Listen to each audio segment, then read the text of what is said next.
The slave scratched at the scar on his cheek without thinking. It was a habit he had developed without ever realizing. The small incision, shaped like a ringworm, had been cut below his cheekbone. Every slave bore the same mark as a sign of servitude. Although he had been a slave for many years, he had never become accustomed to that scar. It worried him. He could feel a lump in his face. If he dug his fingers in and felt past the skin, fat, and flesh, inside the blood gorgons had buried a small larva, a thread of white worm no bigger than a fingernail. For now, the larva was inert, hibernating within his flesh. The slave was not sure how it worked, for it was not his place to know such things. But he knew that each larva was genetically coded to a particular blood gorgon, so that if a slave ever strayed too far from his master, the larva would hatch. That occurred, and thereafter was the stuff of speculation. Slaves did not wish to talk of such unfortunate things. Their masters told them often that it would take many hours for the larva to reach the pupal stage, but from there, growth to the final stage was instantaneous. Self destructive death and engorging of human flesh was his final stage of development, but by then, as far as any slave was concerned, escape would be impossible. It meant that he was bound to Master Mur. Even when he was more than a subdeck away from his master, the beetle often itched, a sign that the creature was waking and growing hungry. He scratched again and quickened his pace. The slave climbed the stairs from the Cauldron Born's cavernous lower decks and began the long trek towards the upper galleries. The ship's size was immense, and even after 19 years of servitude, the slave still found himself lost if he did not leave the glowing guide marker to retrace his passage. Some of the passages had been disused for so long that they had developed their own ecology. Softly glowing patches of bacterial flora crept from the walls, while shelled mollusks sucked on reefs of neon dendrites. There, the plant life wept a weak organic acid, which corroded the metal bulkheads, forming small grottos and furrows for the darting lantern eels and other flesh hungry organisms. It was a dangerous walk for a slave, and he thrashed the darkness in front of him with an oar stave in one hand and a false light in the other. He found one of his guide markers at every bend in the tunnels, little glowstones that had been put down when he had walked his path the first time. The walk had taken much longer than expected, and he was afraid his master would punish him for his tardiness. He picked up the glowstones and returned them to his satchel as he found them, until finally he reached the clamp at the end of the tunnel, wreathed in gently nodding anemones of pink, purple, and electric blue tentacles. Catacomb surf, will sail gray, the slave said to the brass box arrays overhead. I have the nutrient sacks that Master Murr requisitioned. Hurry, please. The clamp shutters shot upward with the clatter of machine rollers. On the other side were two guards in brass hauberks and black, tightly wound turbans.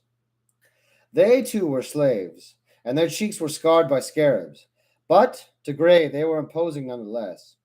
Gray nodded at them briefly and scurried beneath the crossed halberds. The guards stood at the threshold of Master Murd's personal chambers, a towering spire that jutted from the upper tiers of the Cauldron Born. The neurotropical flora grew less abundantly here, as if the organisms dared not anger the sorcerer. They were tamed to a fluorescent garden that flanked the winding path towards the spire's lower entrance. Thousands of luminous ferns, swaying like synapses, were surrounded by ponds of condensation from from the ship's circulation systems. Only the lower portion of the spire was visible, for its height protruded from the ship's hull, rising through the intermantle, vacuum seals in hemispheric armor. The strip path led to double doors of old wood, a rarity aboard the ship, and likely plundered as a trophy on some past raid. Emperor bless me, Gray muttered to himself while touching the iron of the slave collar 3 times. The spire of Master Mur had always made him feel a nauseous fear, no matter how many times he had been there before. It was different from the other parts of the ship. The air here seemed sorcerous, alive with a hateful presence. Gray likened it to a feeling of walking through the site of some terrible past massacre or touching the clothes of a murder victim. Things that happened within these halls. Horrible, blasphemous things that left a psychic imprint. As Gray crept down the path, he found the doors to be ajar. He hesitated, unsure of whether to enter, but decided it would be an evil day if he did not bring his master the nutrient sacks on time. Easing the door open, he crept inside. Master Mur? He called out. There was no answer. His bare feet padded in the antechamber. Glow strips reacted to his movement and permeated the area in green light. The walls were honeycombed with preserved specimens, immortalized in a mnemonic suspension. Gray went about his business quickly, trying to avoid eye contact with the jars and tanks containing Mur's creations.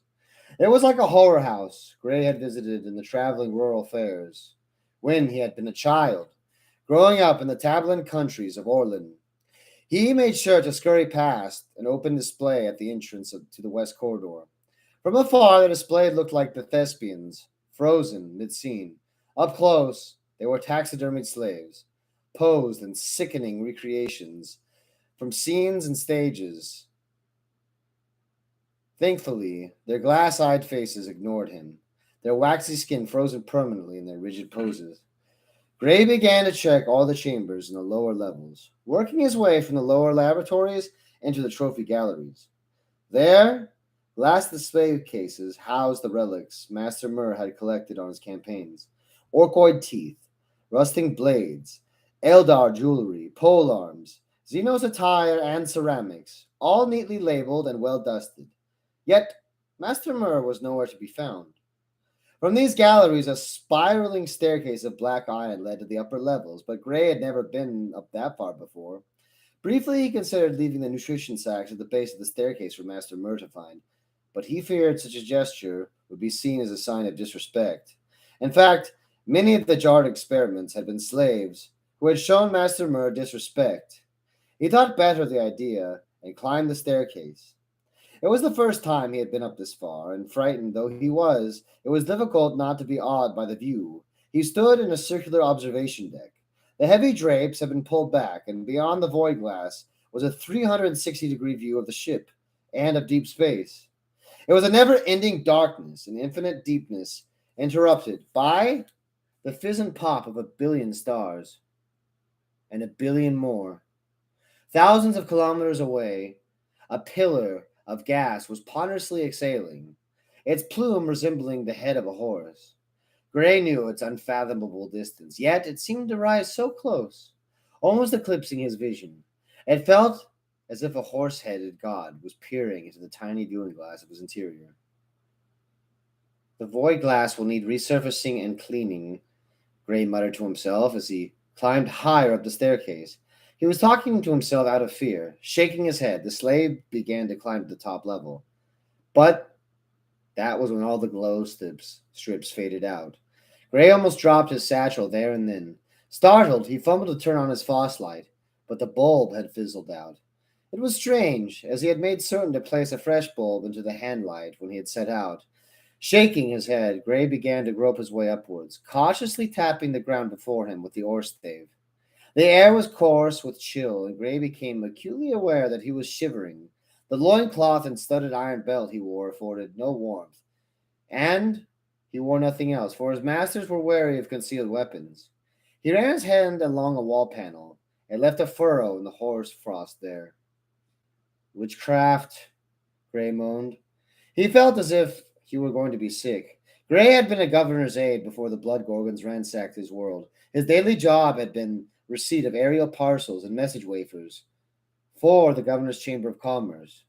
It was dreary work for the most part, but once Gray had been an adept of the Astra Telepathica transmitting urgent interstellar messages from the governor's office.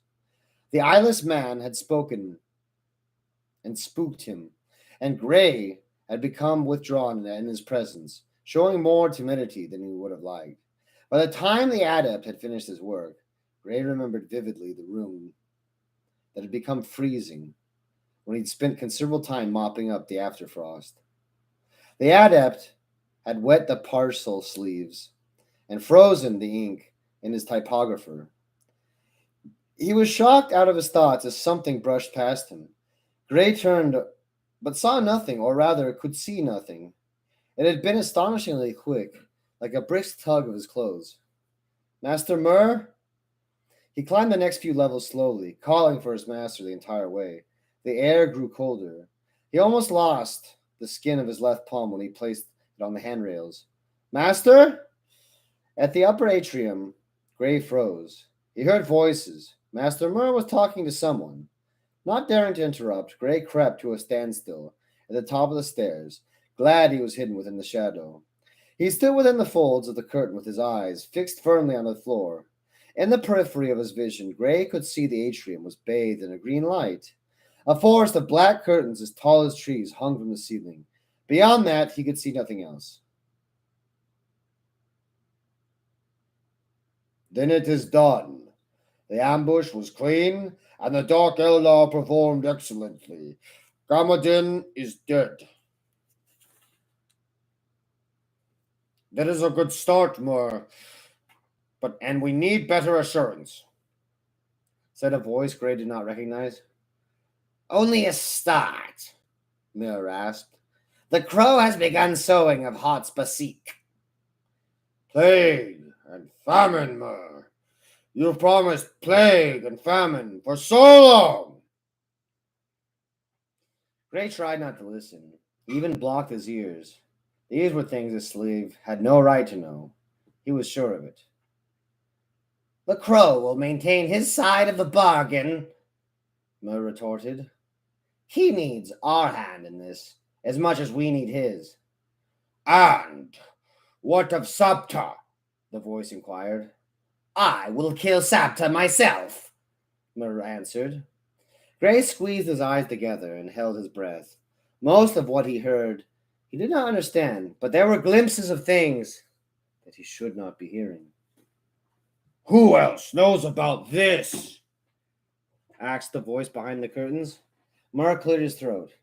Only you? A handful of unnamed squads in 4th and 6th companies, and a slave named Mosal Gray. The reply jolted Gray. Frightened, he looked up and realized Mur was already looking at him. The witch's eyes sought him out in his hiding place, boring into him. Did you think you could hide there, little mouse? Mur asked, addressing him directly. Gray's nerves could not hold out any longer. He was done. He turned and ran, taking the nutrient sacks with him. There was no logic to what he did, but the fear he felt was deeply primal. It was the same flight instinct that early man had relied upon, a thoughtless, baseless need to just run. The voice was too much for him. He clattered down the spiral stairs, but only made it to the 3rd step. Stop! Commanded Mur. Gray's legs instantly seized up, his mind overwhelmed by Mur's psionic will. Turn around!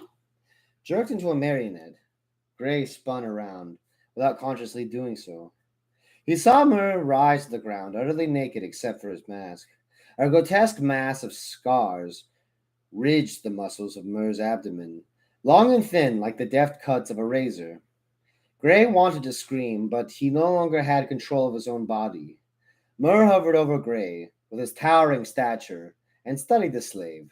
He inspected the shaven scalp and tested the muscles of his arms like a rancher inspecting stock. Apparently satisfied, Mur nodded. You are a strong slave. We blood Gorgons do not waste the lives of our slaves so needlessly, Mur remarked. So you will live. Gray was so relieved that his left eye began to twitch. It was the only part of him that Mur's psychic paralysis did not affect. But we should lobotomize you. I do not want any aspirations undone by gossiping slaves, Mur said sagely. Gray's eye widened. There was pure terror in his pupils. The veins on his neck bulged visibly as the slave struggled to move, but Mur would not let him go. We have need for workers such as you on Basik, not Living like you are, of course, but dead, yet obedient all the same. Mur muttered as he parted the curtains and moved out of Gray's paralyzed view. He rustled through the atrium, clicking his eyelids, rapidly enough to adjust to the darkness. With a satisfied whistle, Mur picked up a sliver of long surgical steel from the trestle table, an orbitoclast. This is harmless, really. I'm going to insert it through your eye socket and puncture the thin wall of bone to reach your frontal lobe. A few medial and lateral swings will separate your thalamus, Mur stated.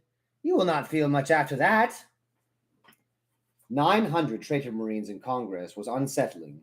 The Temple Heart was barely seeming to contain their wild, exuberant ranks. They stamped their feet like bulls and boasted on Voxamp of their scars and trophies. Silence only fell across them when Sabta ascended the central dais. Chapter strength deployment, announced Sabta the older. The declaration was monumentous in the minds of all the blood Gorgons. All 900 of them roared their approval. Hotspasik is an ancestral world. Many of your brothers can trace their bloodline to the lineage of the Plains people. I'd wager more of you have infused Basik lineage in your veins through the blood bond. The gathered trader Marines howled in approval. They sat, lounged, or crouched around the temple, without any particular display of company order, congregating in six-man squads, each formed by the three blood-bound pairs. Each of the pairs were attended to by a train of retainers, black turbans, armicers, helm bearers, and dancers.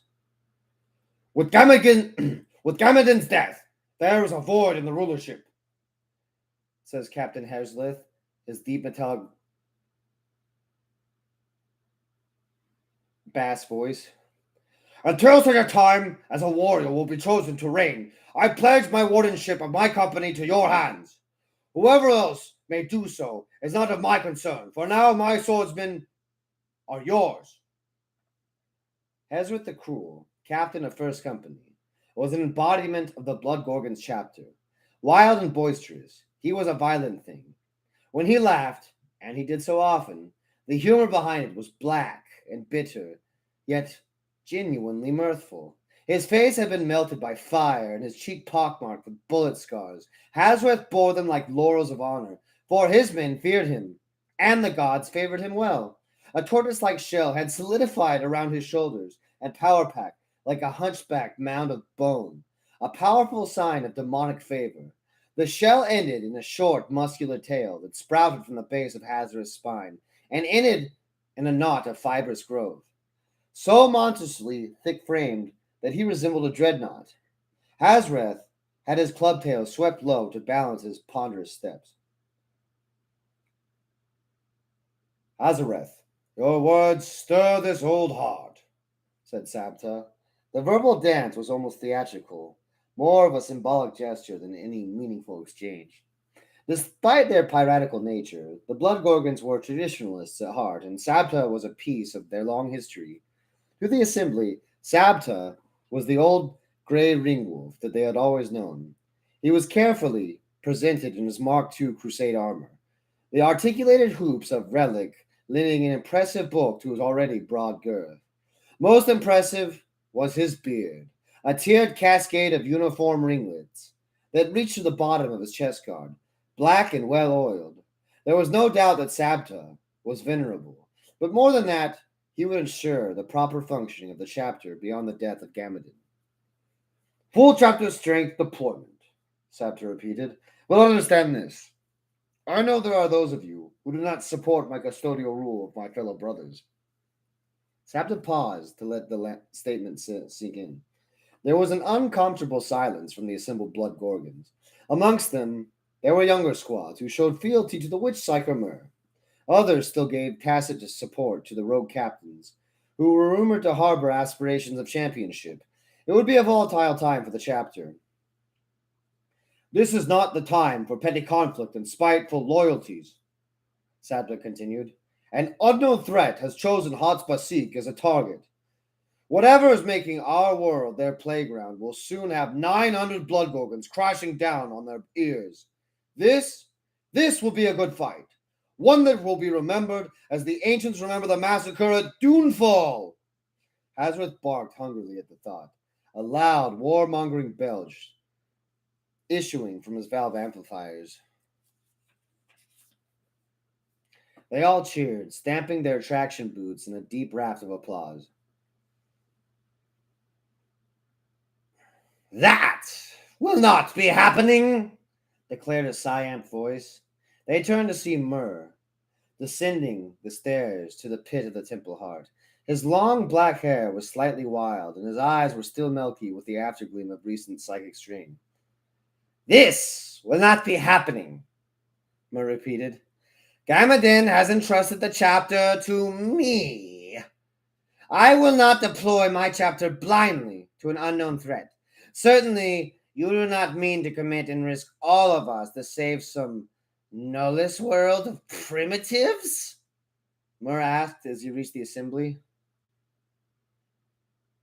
As great as Lord Gamadin was, he did not have the authority to make you our lord, Sabdas responded. That is the way it has always been. If you seek to rule, then declare it openly. I will challenge your title. I declare it, hissed Myrrh. As he spoke, Sabda leveled his power trident at Myrrh. The three-pronged Trisla hummed like a tuning fork as the disruption field vibrated up and down its length. I accept your challenge, Myrrh shrieked. The witch psyker was already amping, his eyes and mouth streaming a harsh, unnatural light. He screamed to emphasize his potency and vomited a beam of energy into the ceiling. His own battle brothers backed away, and slaves scattered in mobs. Nearby, a dancer collapsed, her brain hemorrhaged by the psychic buildup. In response, Sabda fired a quick burst from his bolt pistol over their heads. The Gatling burp punctured the far wall, pushing deep holes in the basalt veneers. This was ritual posturing among the blood Gorgons, a slow escalation of violence that could either end in death or the submission of one of the challengers. The blood Gorgons were cheering hard now, amongst the chaos of gunfire and confusion, above the screams of slaves and performers. The Bond brothers were shouting the name of Sabta. There were others among them, a minority of Myrrh's allies, who drew concealed blades and punched daggers. The atmosphere became volatile. Myrrh pressed forwards until he was within arm's reach of Sabta, putting his skull directly in front of Sabta's pistol. In the background, an eager Bond brother emptied his bolter clip into the ceiling. Sabta aimed his bolt pistol at Myrrh, his trident arm poised like a javelin thrower. Myrrh feinted forwards, provoking Sabta. The old veteran's nerve had held steady. He did not fire. The trident darted forwards, calculated to miss Myrrh's neck by a razor's breadth. Myrrh flinched. Not now! Hazard boomed into the squadlings. We cannot afford this now! The deep brass tones were so thick and loud that they glitched the broadcast with their shrill feedback. This is not how Gamadin would have led us, said Hazard.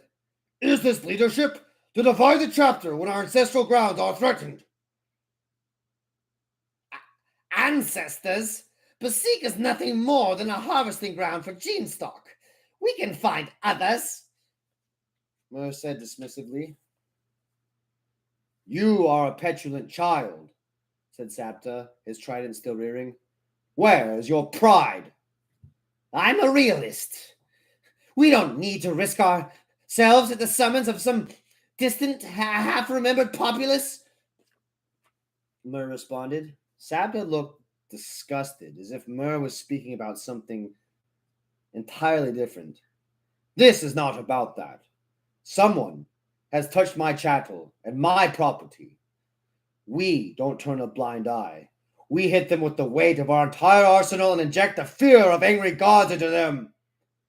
Hazreth drummed his heavy tail end against the ground in agreement. Without history, we are nothing. We are nomads, and history should mean everything to us. Without pride or connection, our roots are nothing. Myrrh was not convinced. The sci-fi did not leave his eyes. If he chose to, the rites of challenge allowed him to slay anyone that opposed him, even Hazreth. But that would not be so wise now. I propose a scouting deployment. 5 squads. You cannot deny us that.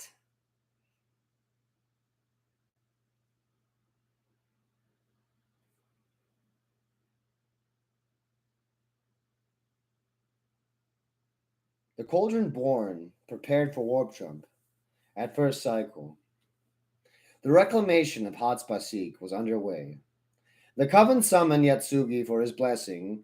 The witch surgeons sang and chanted to the gods. Gun servitors were anointed, and their nerve receptors plugged to the vessel's lance batteries, ordnance turrets, and hull-bound gun citadels that studded the vessel's orange hull.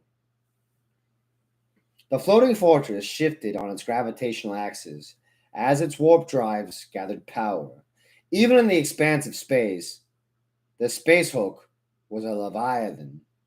From a terrestrial telescope, the Cauldron Born resembled a blend of Paleo-Gothic shipyard and oceanic fish. High exposure to the warp and Eye of Terror had mutated the vessel's structure. The neotropical flora that infested the ship's interior had expressed itself on the ship's exterior, but on a mammoth scale. Barnacles of lamprey lights clustered like eyes on its hammerhead prow. Large sail-like fins edged with delicate, translucent fronds rippling along his flank.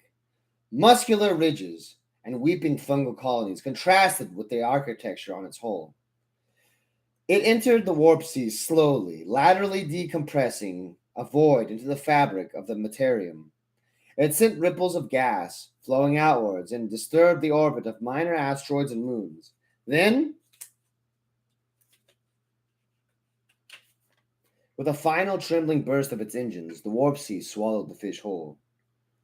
The middle day suns of Basik seemed to burn the air, boiling it so hot that every breath stung the nostrils. It grew so hot that sleep during the rest hours was impossible. Roused from a fever dream, Ashwana woke up, feeling ill. Her armpits and neck were burning with a throbbing, almost rhythmic pain. Rolling over, she tried to bury her face in the straw mat, but the clattering became persistent. For a while she blinked, angry at her grandmumu for having woken her. A final loud clatter brought her up, and Ashwana snapped her neck back to the curtain that separated her sleep from the carriage. What are you doing? Ashwana groaned. Going hunting, muttered her grandmumu, rummaging through the bearskin of tools.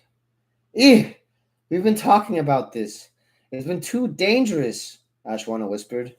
Her grandmumu Abina wasn't listening to her anymore. Her old creased face was stern with determination. She discarded a flintstone from the case, tossing it to the pile of unwanted tools at her feet.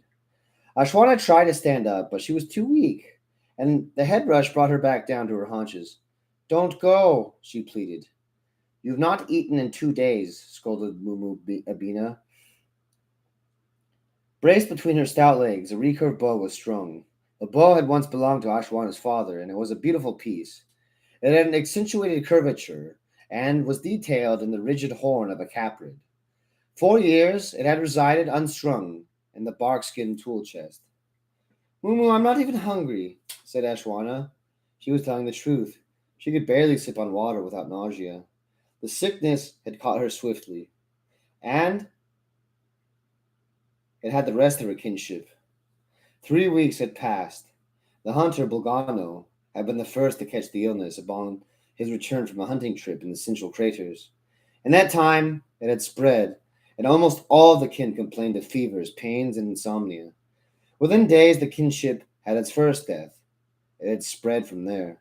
Lying back down, too tired to argue, Ashwana looked about the carriage.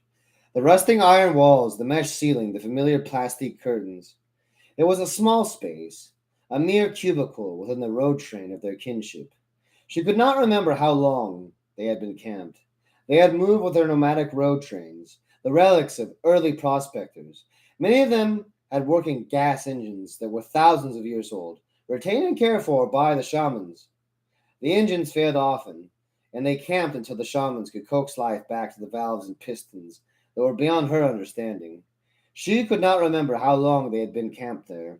Ashwana's aimless gaze fell upon the shrine that had hung above the boiler stove at the center of their cabin. Hanging from a length of rope was a square clay face, framed by charms of squaw feathers and the dismembered hoof of a male caprid. The face was of the god spawn, a tiny wooden dish of acid berries.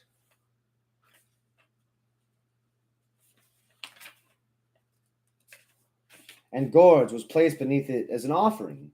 Despite the fact that their oven had been cold for days, there was no other food in the carriage. Mumuabina had spared enough for the god spawn. It seemed all they did these days was appease the god spawn, and in return, they received nothing but suffering. Ashwana lived with her grandmumu for all the 12 years of her life. Without her parents, life had been hard within their nomadic kinship. The community moved often, following the migration patterns of the horned caprid, and it was difficult for her mumu to keep up without the help of anyone else. By all rights, Mumu Abina was an elder, and an elder's immediate family had a duty to ensure that she was well cared for. But Abina had no other family except Eshwana, and she was too young to do much. Of course, they had not stopped for long. Every day she had tried to tend to milk the caprid, but her hands were too small to placate the wild, shaggy haired animals.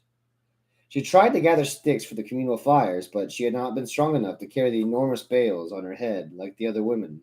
Mumu Abina often laughed and told her that she was not yet old enough, and she would play clapsticks with the other youths. Your skin is not like dark and old and mine. It's not old and dark like mine, said Mumu. But in the past season, things had become progressively worse. Since the strange lights in the sky, there had been little else to eat for weeks. Traveling herdsmen from distant kinships had brought word of a plague spreading from the northern Badlands. Ashwana's kinship had dismissed it as the panic of isolated northern plainsmen. But they had been wrong to do so. It was not one plague, but many, a blackening wilt that had destroyed what meager vegetation the Red Plains had offered. Rinderpest killed the captured herds, causing the animals to be so fatigued that they could no longer dig up the roots beneath the clay. Animals died in masses, flocks of birds fluttering down from the sky to die among the droves of upturned, sun-swollen captured bodies. Travelers told tales that the city of the only city on the planet of Basik, had sealed its great walls for fear of the black wilt.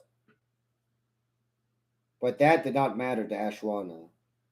She had only ever seen once, and even then from a distance. The denizens of did not often make contact with the kinships of the plains. Most plainsmen were not welcome there. Now finally the plague had come south. It started with an innocuous cough, an inflammation of the throat.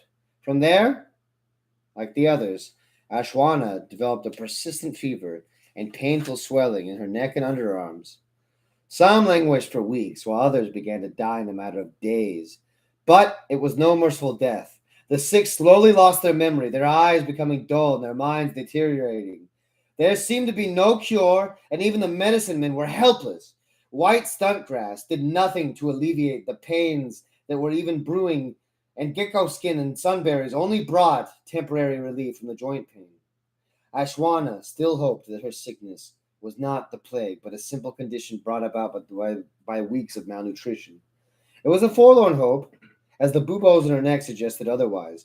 Already she had expressed brief moments where fragments of her mind seemed to slip, a telltale sign of the plague. She forgot simple things like whether her mumu had put on oil for her mosquito bumps or what time of day it was. I don't need food, Ashwana murmured again.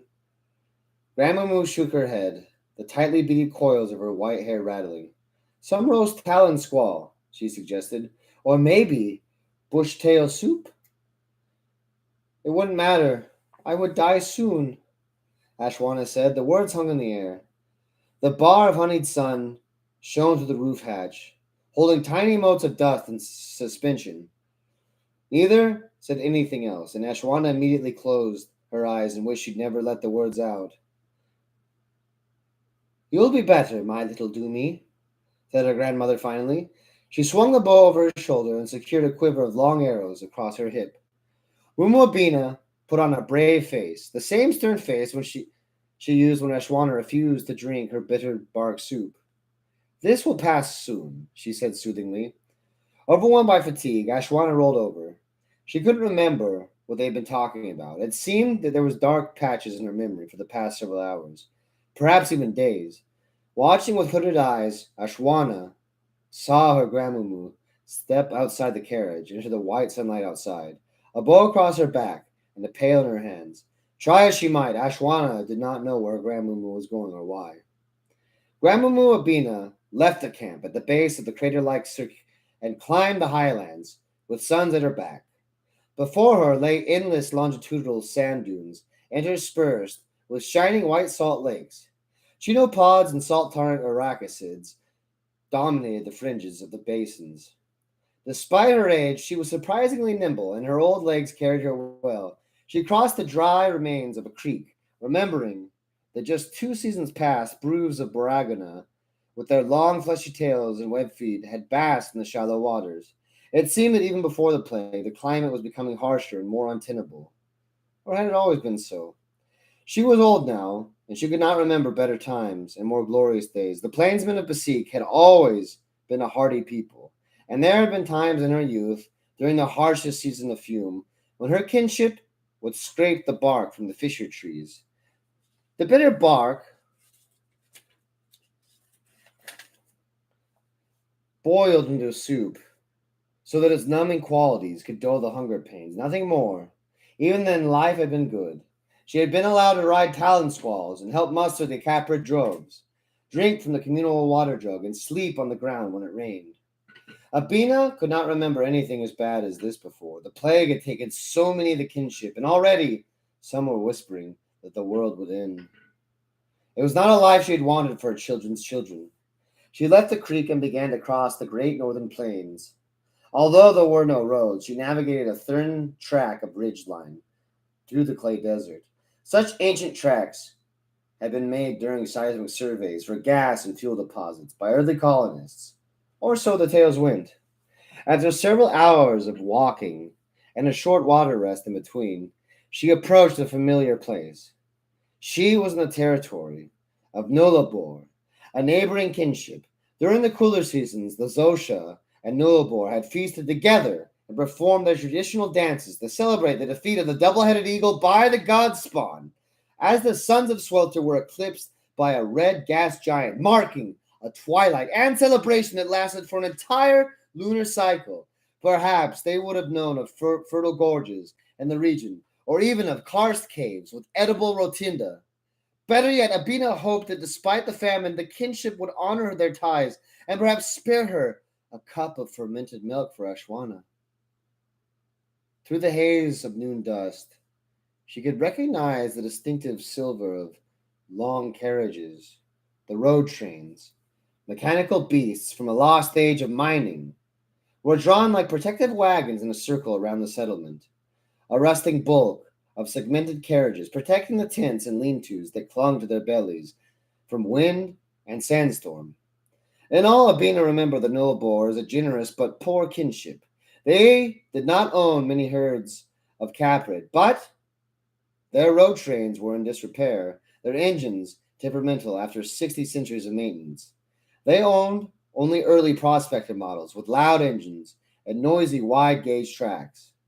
Some of the corroded carriages had been shored up with hand painted wood paneling, giving them a roguish, antiquated air. Yet Abina knew the kinship would still share whatever meager supplies they could. Drawing a zinc whistle from her belt, Abina blew a long, warbling note. It was to herald the arrival of a peaceful visitor. As its sound traveled far across the landscape, there was no response whistle from the Nullarbor. Unsettled by the silence, Abina shielded her eyes with her hand and tried to search for the telltale signs of carrion birds in the sky. If the Nullarbor had fallen ill to the plague, then she'd surely be able to see the carrion birds. There were no birds, just a pervasive sense of lifelessness from the clutch of carriages. She stood for a while, unsure of whether to enter the settlement or turn back. But Ashwana needed the food, and her own painful knees would not allow her to hunt game so late in the day. Easing an arrow out of her quiver, she rested it on the strike plate.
reading this is really a treat. It's really a treat. It just there's like this crescendo and rhythm to the way it just feels crisp. Just the way that's written just feels so crisp. It feels crisp and timeless. It, to me it feels like I'm tapping into like some sort of humming note that's been like going off for eternity, like some sort of frequency. That's what it feels like when I'm reading this. I feel like I'm attenuating my tuning fork into like some frequency that I wouldn't be aware of unless I just encanted these words. Um, yeah, there's a very good rhythm. The way like Nullarbor and Ashwana, it just they're it's easy to say these words. It's easy to look at them and it's easy to say. And it's not only easy, it's fun to do.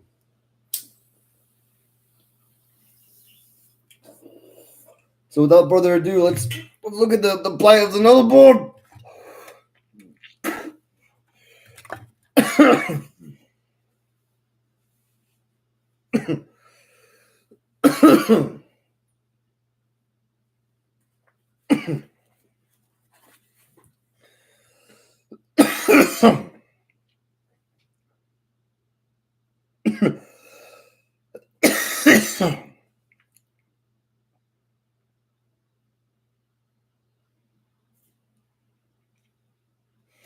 The carriages were hoary, with a film of red dust. Dust storms were worse during the night, and any respectable plainsman would have beaten the walls with a stick by morning. The fact that the carriages had accumulated so many days of red dirt meant the kinship had not moved for many days, perhaps weeks.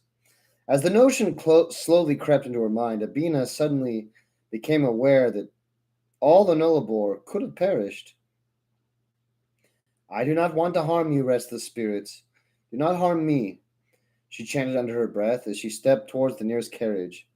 In that moment, as if roused by her superstition, a brisk south wind picked up, gusting oxide dust in her direction and flapping the cloth draped across her carriage frames. With it came the sudden stink of rot. Abina held her breath in fright as she recognized the smell. In her youngest days as a shepherdess, she had come across a caprid that had strayed from the herd and been mauled by some plains predator. The stench of that carcass under the thermal suns had been horrendous, bloated as it was with gas. The smell coming from the carriages was almost the same. Ashwana's grandmama? We must eat soon, before the food is cold, said a voice behind her. It was a quiet voice, a young voice. Startled, Abina turned slowly, drawing her bow smoothly. But when she turned, there was nobody there. Perhaps the voice had been carried by the wind. She strained her eyes against the gust, went fast, in the furthest corner of her vision. She sensed movement. She did not quite see it, but felt that there was a sudden absence of stillness. How the body? Abina called out in customary greeting. I cannot see you. The wind gust picked up, drawing a veil of rusty particles across her vision. No more than 20 paces away, she saw a figure stand up from between the two carriages. Judging by the raw boned shoulders and narrow torso, it was a young plainsman of the Nullarbor, but she could not see him well. What is your name, little son? Abina asked the man, making known she was a person of elder seniority. I I can't remember my name. I remember yours. You are Abina. We should put out the fire pit so others can sleep, said the silhouette. The man must be so feverish. He was talking nonsense, Abina realized. Her grandmotherly instincts wanted to tell the boy to sit back down until the storm passed, but something cautioned her to keep quiet. The silhouette began to stumble, speaking fragmentary phrases that made no sense. Remember to lock the talon squaw pins, he ordered angrily, before lowering his voice and chuckling. This is my best and most favorite shuka. Abina was wary. She had remembered folk tales of the dead who returned to their homes with only fragmentary memories of a past life. Vodou, they had been called. And although they had no minds, they retained enough fragments of their past, things that they often had said in life, or certain things people had said to them, and they mimicked the living with their vocal cords, luring out distraught relatives with pleas and familiar phrases. She had never believed in such things, realizing Ishwana on her own had required a sturdy head. But now she was not so sure. I do not know you, Abina shouted. The rust storm died away, leaving the particles to twirl and settle. Like a curtain falling away, Abina saw the corpse that was walking towards her. That was what shocked Abina more than anything. The corpse walked with a loping gait, as it had in life. Despite the fur of mold that grew across its pale, bloodless skin, it was walking. It appeared unhurried as it approached her, although its face, bloated by fluid beyond all recognition, was angled away towards the sky. It was as if the man was stuck between life and death, the skin and flesh rotting away while it walked and talked of a past life. Abina aimed and fired the hunting bow into its chest. The dead man wheezed painfully as one of its lungs collapsed, but it kept walking. It was close now, and Abina found herself paralyzed by a mixture of fear and fascination. It was so near she could see the man was dressed in a sarong of undyed funeral wool. It had meant to be It had meant the man had been buried and sealed in the bole of a bob tree. Somehow it had clawed its way out and returned to its home. Perhaps the tales were true. It reached out a hand towards her and touched her upper arm. The coldness of the palm on her warm skin shocked her into movement. She ran several steps, her bow already drawn, before she swung around and released another arrow. The copper head cut down the dead man's rib cage and punctured out the back with a dry, meaty thud. Entirely unfazed by his wounds, the man snatched for Abina with stiffened fingers. She wrenched away, frantic with adrenaline. She tried to run, racing down the dune slopes. Wordlessly, the corpse pursued her. She could feel its presence on the nape of her neck. It no longer tried to talk to her. Its intent had become singular. It hit her hard from behind, knocking her down the hill, sending her rolling down the rocky slope. She came to a jarring stop as the creature loomed over her.